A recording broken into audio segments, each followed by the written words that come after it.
السلام علیکم ورحمۃ اللہ وبرکاتہ۔ اللہم صلی علی محمد وعلی آل محمد صلی اللہ علیہ وآلہ وسلم۔ ناظرین، آج جو میں آپ کو کہانی سناؤں گی وہ بہت ہی درد بھری کہانی ہے۔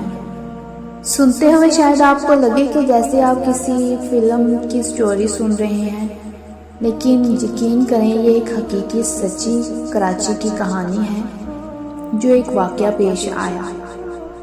تو کہانی آپ پوری سنیے گا جس سے آپ کو بہت کچھ سیکھنے کو ملے گا اور درود پاک کی اہمیت پتہ چلے گی کہ کیسے ایک لڑکے نے اپنی زندگی کو بدلا۔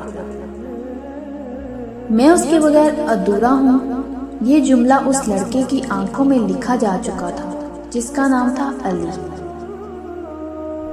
علی ایک نہایت نرم دل اور سمجھدار لڑکا تھا۔ اس کی زندگی میں ایک لڑکی آئی تھی جس کا نام ہینا تھا۔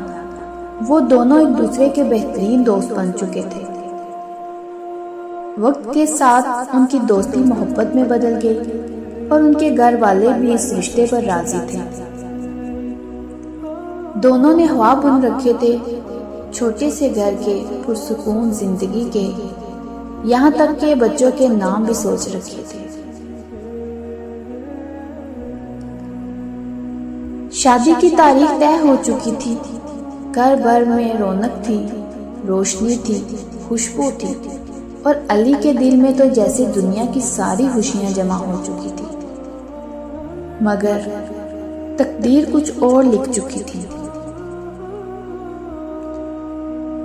شادی سے 8 دن پہلے ایک صبح علی کی فون کی گھنٹی بج رہی۔ نیند سے اٹھا، نمبر دیکھا، ہینا کے بھائی کا تھا۔ فون اٹھایا، دوسری طرف خاموشی تھی۔ پھر ایک کپکپاتی ہوئی آواز آئی، علی، ہینا اب ہمارے ساتھ نہیں رہی۔ ایک کار حادثہ اور ایک لمحہ، سب کچھ بدل گیا۔ وہ لڑکی جو کل تک ہنس رہی تھی آج زمین کے نیچے چپ چاپ سو رہی تھی۔ علی کے ہاتھ سے موبائل گر گیا، اس کی سانسیں جیسے رک گئیں، آنکھوں کے سامنے اندھیرا چھا گیا۔ ہینا ہمیشہ کے لیے خاموش ہو گئی۔ علی کی دنیا جیسے رک گئی ہو۔ علی کے لیے زندگی کا مفہوم ختم ہو چکا تھا۔ وہ ایک خالی، کھوکھلا وجود بن چکا تھا۔ لوگوں کی باتیں، تسلیاں، وقت کا مرہم، سب بے اثر۔ جنازے کے دن علی خاموش کھڑا رہا، آنکھیں سوجی ہوئی، زبان خاموش، دل مردہ۔ لوگ تسلیاں دیتے رہے، بیٹا، اللہ کی مرضی، صبر کرو، وقت مرہم بنے گا۔ مگر وہ سب آوازیں اسے شور لگ رہی تھی۔ اسے لگا جیسے کوئی اس کا سینہ چیر رہا ہو، جیسے ہینا کی آواز اسے بلاتی ہو لیکن وہ جواب نہ دے سکے۔ وہ گھنٹوں اس جگہ جا کر بیٹھتا جہاں وہ ہینا سے ملا کرتا تھا، سڑک کے اس کنارے، اس بینچ پر، وہی بینچ جہاں انہوں نے زندگی کے خوابوں کو سجا رکھا تھا۔ رات کو سونے سے پہلے اس کے فون میں ہینا کے وائس میسیجز اس کی عادت بن گئی تھی۔ اس کی ہنسی، اس کی شرارتیں، اس کے خواب، سب کچھ اب صرف آواز بن گئے تھے۔ زندگی رک چکی تھی۔ کئی مہینے یوں ہی گزر گئے۔ علی کے چہرے پر زندگی کا رنگ ماند پڑ چکا تھا۔ اس کے والدین فکر میں مبتلا تھے، مگر علی کو جیسے دنیا سے کوئی تعلق ہی نہیں رہا۔ پھر ایک دن اس کی والدہ کی ایک پرانی دوست ان کے گھر آئیں۔ انہوں نے علی کو دیکھا، مرجھایا ہوا، خاموش، ٹوٹا ہوا۔ وہ اس کے پاس بیٹھی، اس کے سر پر ہاتھ رکھا اور دھیرے سے بولی، بیٹا، جو چلا گیا وہ واپس نہیں آتا، لیکن جو باقی ہے وہ تمہاری آزمائش ہے۔ علی خاموش رہا۔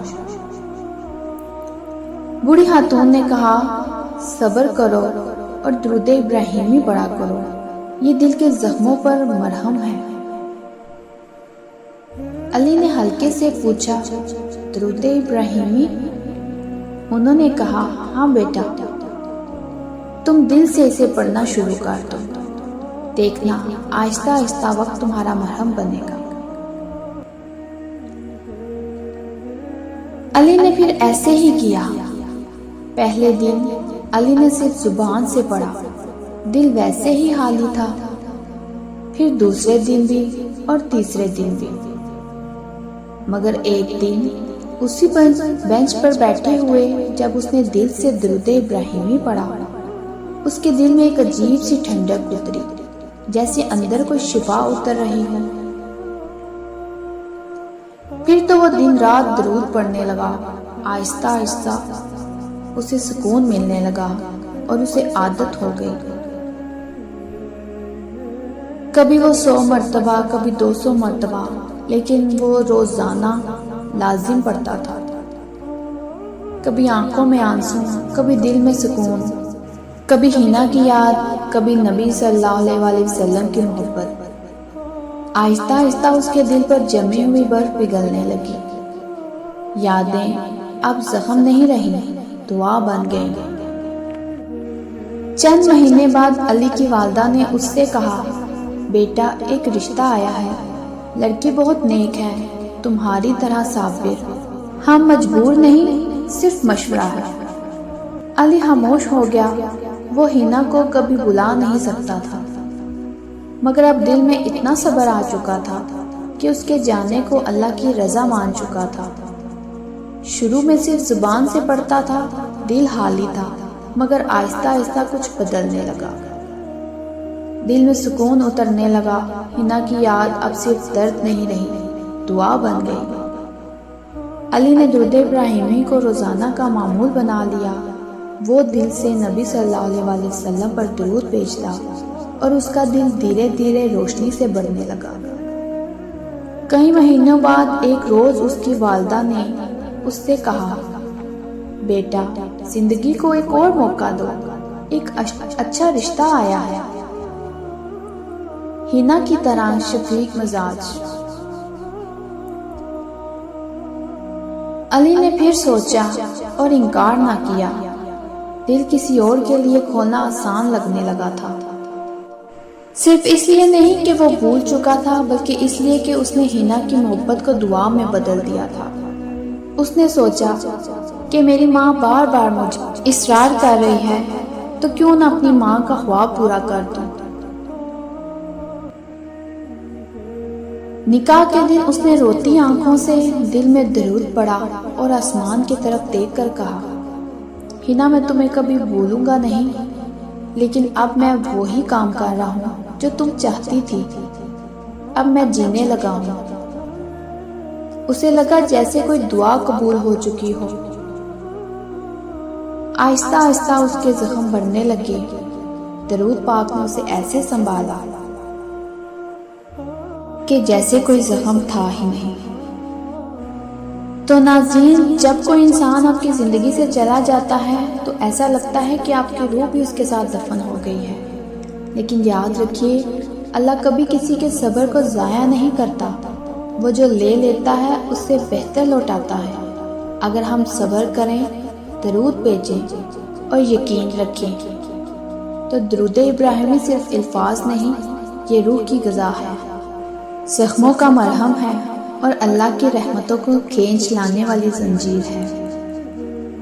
تو اگر آپ ٹوٹ چکے ہو تو اٹھیے، وضو کریے، درود ابراہیمی پڑھیں اور اللہ سے اپنا رشتہ جوڑ لیں، کیونکہ وہی رب ہے جو دل جوڑنا جانتا ہے۔